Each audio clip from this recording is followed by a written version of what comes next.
Success पाना है तो मोटिवेट रहो, और मोटिवेट रहोगे तो सफलता के कदम चूमेगी। राजा जनक ने सीता स्वयंवर में राजा दशरथ को निमंत्रण क्यों नहीं भेजा?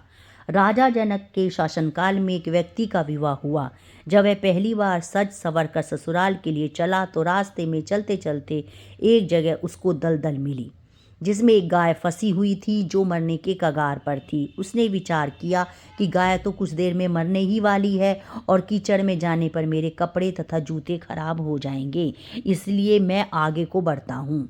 इसलिए उसने गाय के ऊपर पैर रख कर आगे बढ़ गया, और जैसे ही वह आगे बढ़ा गाय ने तुरंत दम तोड़ दिया तथा श्राप दिया कि जिसके लिए तू जा रहा है उसे देख नहीं पाएगा, यदि देखेगा तो वह मृत्यु को प्राप्त हो जाएगा।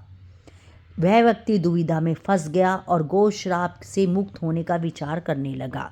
ससुराल पहुंचकर वह दरवाजे के बाहर घर की ओर पीठ करके बैठ गया और ये विचार करने लगा कि यदि पत्नी पर नज़र पड़ी तो अनर्थ हो जाएगा।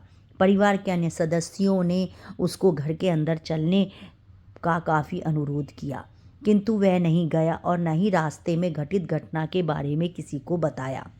उसकी पत्नी को जब पता चला तो उसने कहा कि चलो मैं ही चलकर उन्हें घर के अंदर लेकर आती हूँ।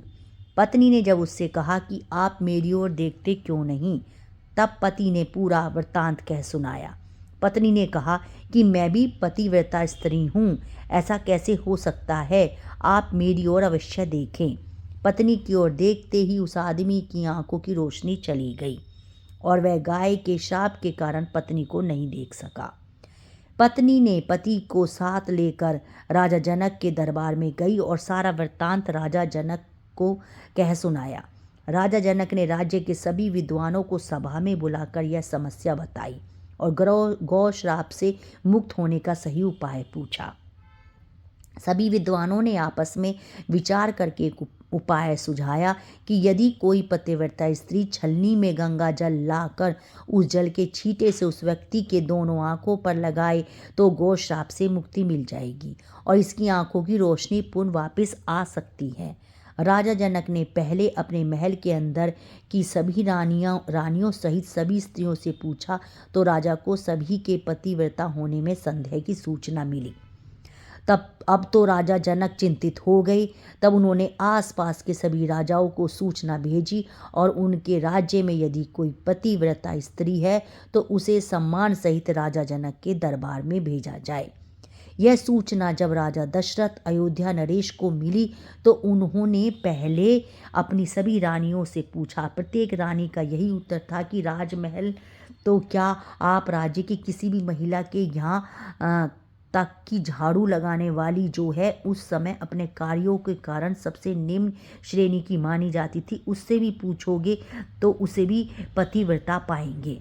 राजा दशरथ को उस समय अपने राज्य की महिलाओं पर बड़ा आश्चर्य हुआ और उन्होंने राज्य की सबसे निम्न माने जाने वाली सफाई करने वाली महिला को बुला भेजा और उसके पतिव्रता होने के बारे में उस महिला ने स्वीकृत में गर्दन हिला दी। तब राजा यह दिखाने के लिए कि अयोध्या का राज्य सबसे उत्तम है तो उस महिला को ही राज सम्मान के लिए जनकपुर भेज दिया। राजा जनक ने उस महिला का पूर्ण राजसी वस्त्र से सम्मान किया और उसे समस्या बताई। महिला ने कार्य करने की स्वीकृति ली।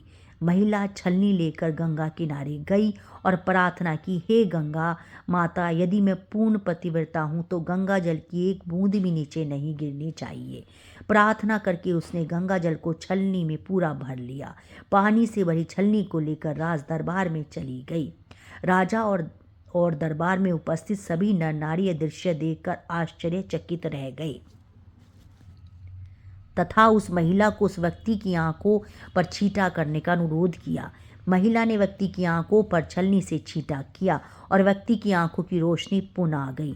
जब उस महिला ने अपने राज्य को वापस जाने की अनुमति मांगी तो राजा जनक ने अनुमति देते हुए जिज्ञासावश उस महिला से पूछा कि आपकी जाति के बारे में महिला द्वारा बताए जाने पर राजा आश्चर्यचकित रह गए।